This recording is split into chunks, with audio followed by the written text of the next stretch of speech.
Hello दोस्तों, कैसे हैं आप सब? आशा करती हूँ आप सब ठीक होंगे। तो आज की हमारी रेसिपी है डोसा, जिसे बनाना बेहद आसान है और खाने में यह बहुत ही स्वादिष्ट लगता है और यह बहुत ही क्रिस्पी बनकर तैयार भी होता है। और इसके साथ हमने बनाई है टमाटर और प्याज की एक बेहद टेस्टी चटनी। तो चलिए चलते हैं हम इसे बनाने की तरफ। तो यहाँ हमने ले लिया है उड़द का दाल और कच्चा चावल, जिसे अरवा चावल बोलते हैं हमारे यहाँ।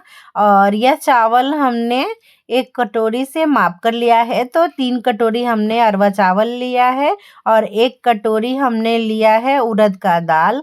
तो सबसे पहले चावल को हमें हाथों से मसल कर इस तरह से धो लेना है 2-3 पानी, और दाल को भी हमने उसी तरह से धो लेना है। और इसके बाद इसे हम पानी डालकर सोख होने के लिए रख देंगे। तो यहाँ हमने दाल और चावल को अलग-अलग बर्तन में सोख होने के लिए रखा है। तो लगभग 5 से 6 घंटे तक हम इसे सोख होने के लिए रख देंगे।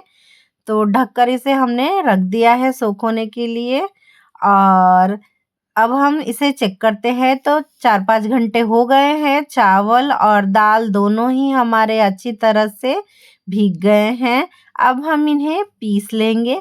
तो सबसे पहले दाल को हम डाल देंगे मिक्सर के जार में और इसे हम डालकर पीसेंगे। तो इसमें दाल का ही पानी डालेंगे। तो थोड़ा-सा पानी हम इसमें डालकर इसका एक स्मूथ बैटर तैयार कर लेंगे।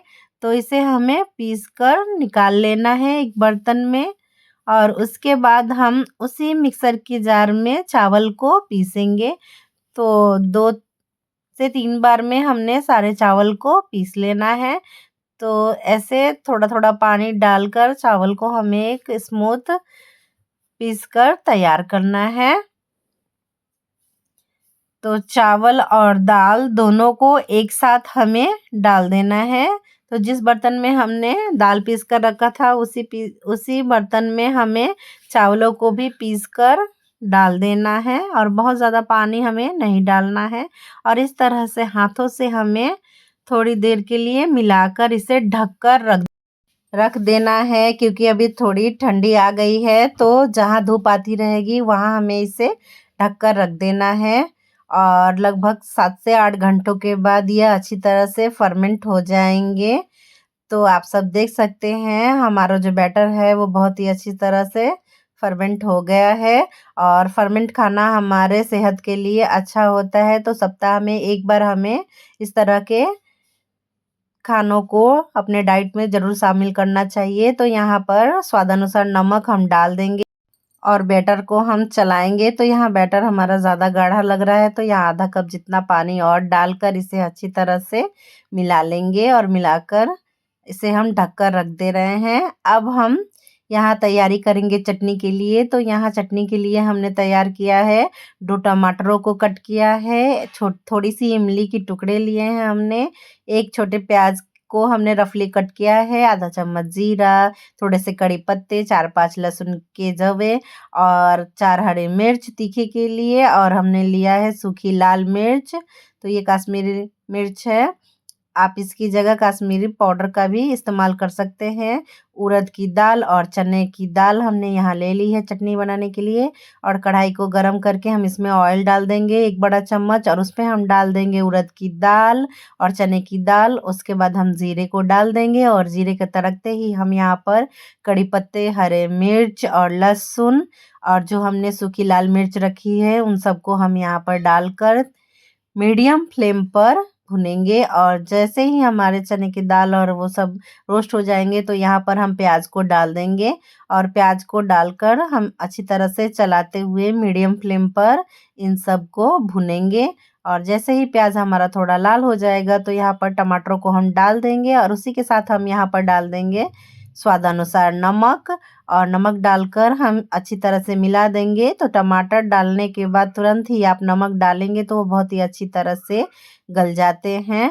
तो इस तरह से हमने टमाटरों को अच्छी तरह से भून लेना है। लगभग 3 से 4 मिनट में ये टमाटर अच्छी तरह से गल जाएंगे और इमली के टुकड़ों को यहाँ पर डाल देंगे और चलाते हुए गैस की फ्लेम को हम यहाँ पर बंद कर देंगे। और जैसे ही हमारी यह चटनी की सामग्री ठंडी हो जाएगी तो इसे मिक्सर के जार में डालकर इसका हम बहुत ही फाइन पेस्ट बनाकर तैयार कर लेंगे। और तड़के के लिए हमने यहाँ पर तड़का पैन रख दिया है गैस पर, उसमें डालेंगे ऑयल और सरसों का तड़का लगाकर एक लाल सूखी मिर्च डाल देंगे। उसके बाद कड़ी पत्तों का तड़का हम डाल देंगे चटनी में। तो हमारी ये टेम्पटिंग चटनी बनकर तैयार हो गई है। अब हम गैस पर रखेंगे एक तवा और बैटर को हम फैलाएंगे। तो सबसे पहले बैटर को हम मिला लेंगे, उसके बाद एक कलछुल बैटर को हम लेकर तवे के ऊपर फैलाएंगे। तो आप इस तरह से तवे के ऊपर बैटर को फैला दें और यहाँ फ्लेम को लो ही रखें।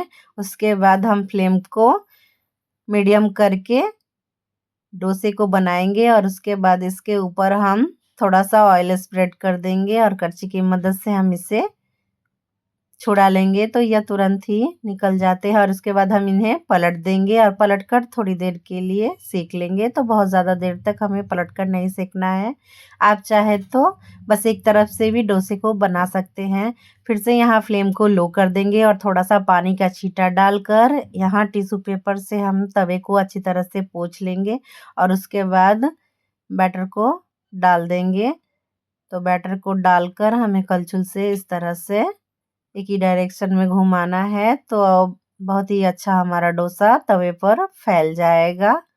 तो इस तरह से आप डोसे को अच्छी तरह से तवे पर फैला लें और फ्लेम को यहाँ पर मीडियम कर लें और ऑयल को यहाँ पर किनारों से लगा देंगे और इस तरह से उलट पलट कर हम डोसे को बना लेंगे। तो बहुत ही शानदार हमारे यह डोसा बनकर तैयार हुआ है।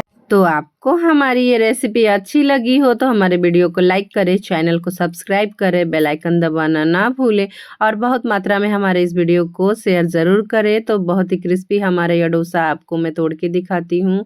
ये चटनी के साथ बहुत शानदार हुए हैं। तो मिलते हैं ऐसे ही रेसिपी के साथ, तब तक के लिए स्वस्थ रहें, मस्त रहें, बाय बाय।